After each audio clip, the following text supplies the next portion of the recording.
ಇವತ್ತಿನ ದಿವಸ ಏನ್ ಗುರುಗಳಂದ್ರು ಕಿ ಆಸಿ ಅತಿ ಆಸಿ ಬಗ್ಗೆ ಮಾತಾಡೋದು ಕೊನೆಯದಾಗಿ ಈಗ ನಂಗೂ ಅನ್ಸ್ಲಕ್ಕಿ ಬಹಳಷ್ಟು ಜನ ಈಗ ನಾವ್ ಯಾವಾಗ ಎಲ್ಲಿ ನೋಡ್ರು ಆಸಿ ಯಾವಾಗ್ಲೂ ನಮ್ ಹೆಚ್ಚಿಗೆ ಇರ್ತದ ಈ ನಾವು ಜೀವನದ ಉದ್ದೇಶನೇ ನಾವು ಸಂತೋಷದಿಂದ ಇರ್ಬೇಕು ಖುಷಿಯಿಂದ ಇರ್ಬೇಕಂತ ಉದ್ದೇಶದ ನಾವ್ ಎಷ್ಟು ಆಸಿ ಹೆಚ್ಚಿಗೆ ಮಾಡ್ತೀವೋ ಅಷ್ಟು ನಮ್ಗ ಸುಖ ಸಿಗೋದಿಲ್ಲ.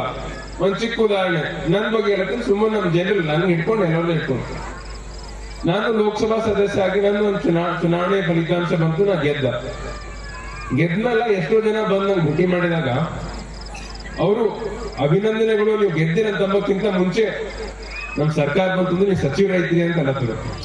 ಅಂದ್ರೆ ಅವ್ರು ಗೆದ್ದಿ ಸಲಕ್ಕಿಂತ ಖುಷಿ ಅನ್ನೋಕ್ಕಿಂತ ಮತ್ ನೀವು ಸಚಿವರಾಯ್ತೀರಿ ಅಂದ್ರೆ ಯಾರು ಬಿ ಈಗ ನಾವು ಆಸೆನೇ ಹಿಂಗದ ಎಲ್ಲ ಮನುಷ್ಯರು ಎಲ್ಲರ ಮನಸ್ಸಿನಾಗ ಆಸೆ ಇದ್ದೇ ಇರ್ತದ. ಅದು ನಾವು ಆಸೆ ನಾವ್ ಎಷ್ಟು ಕಡಿಮೆ ಇಟ್ಕೊಂಡೇವು ಅಷ್ಟು ನಮ್ಗೆ ಚಲೋ ಆಗ್ತದೆ. ಗ್ರಾಮ ಪಂಚಾಯತ್ ಸದಸ್ಯರಾಗಿನವ್ರಿಗ ಅಧ್ಯಕ್ಷ ಆಗ್ಬೇಕಂತ ಆಸೆ ಇರ್ತದ, ಅಧ್ಯಕ್ಷ ಆಗಿನವ್ರಿಗ ತಾಲೂಕ್ ಪಂಚಾಯತ್ ಮೆಂಬರ್ ಆಗ್ಬೇಕಂತ ಆಸೆ ಇರ್ತದ, ಅವ್ರಿಗ ಜಿಲ್ಲಾ ಪಂಚಾಯತ್ ಮೆಂಬರ್ ಆಗ್ಬೇಕಂತ ಆಸೆ ಇರ್ತದ, ಅವ್ರಿಗೆ ಶಾಸಕರಾಗ್ಬೇಕಂತ ಆಸೆ ಇರ್ತದ, ಶಾಸಕರಿಂದ ಸಚಿವರಾಗ್ಬೇಕಂತ ಆಸೆ ಇರ್ತದ, ಸಚಿವರಿಂದ ಮುಖ್ಯಮಂತ್ರಿ ಆಗ್ಬೇಕಂತ ಆಸೆ ಇರ್ತದ, ಮುಖ್ಯಮಂತ್ರಿ ಇದ್ರೆ ಪ್ರಧಾನ ಮಂತ್ರಿ ಆಗ್ಬೇಕಂತ ಆಸೆ ಇರ್ತದ. ಎಲ್ಲರಿಗೂ ಆಗ್ಲಕ್ ಸಾಧ್ಯ ಐತಿ ಆಗೋದಿಲ್ಲ. ಅದಕ್ಕೆ ನಮ್ಗೆ ಎಷ್ಟು ನಮಗ್ ದೇವರು ನಮ್ಗೆ ಅವಕಾಶ ಕೊಟ್ಟಾರ, ಎಷ್ಟು ನಮಗ್ ಇದು ಮಾಡ್ಯಾರ, ಅದ್ರದ್ದು ನಾವು ಸುಖವಿದ್ರೆ ನಾವು ಖುಷಿ ಇದ್ರೆ ಅದೇ ಎಲ್ಲಕ್ಕಿಂತ ದೊಡ್ಡ ಮತ್ತೆ. ಯಾಕಂದ್ರೆ ನಾನು ಎಷ್ಟೋ ಜನ ನೋಡಿನಿ, ಎಷ್ಟೋ ಜನ ಶ್ರೀಮಂತರಿಗೂ ನೋಡಿನಿ, ಎಷ್ಟೋ ಜನ ದೊಡ್ಡ ವ್ಯಕ್ತಿಗಳಿಗೂ ನೋಡಿನಿ, ಆದ್ರೂ ಅವ್ರು ಖುಷಿ ಇಲ್ಲ. ಅವ್ರ ಮೇಲೆ ಎಷ್ಟೇ ಅಧಿಕಾರ ಇರ್ಬೋದು, ಆದ್ರೂ ಅವ್ರು ಖುಷಿ ಇಲ್ಲ ಅಂತಂದ್ರೆ ಉಪಯೋಗ ಏನಾಯ್ತು? ಆ ದುಡ್ಡು ಆ ಅಧಿಕಾರ ತಗೊಂಡು ಉಪಯೋಗ ಏನಾಯ್ತು ನೀವು ಖುಷಿ ಇಲ್ಲ ಅಂತಂದ್ರ?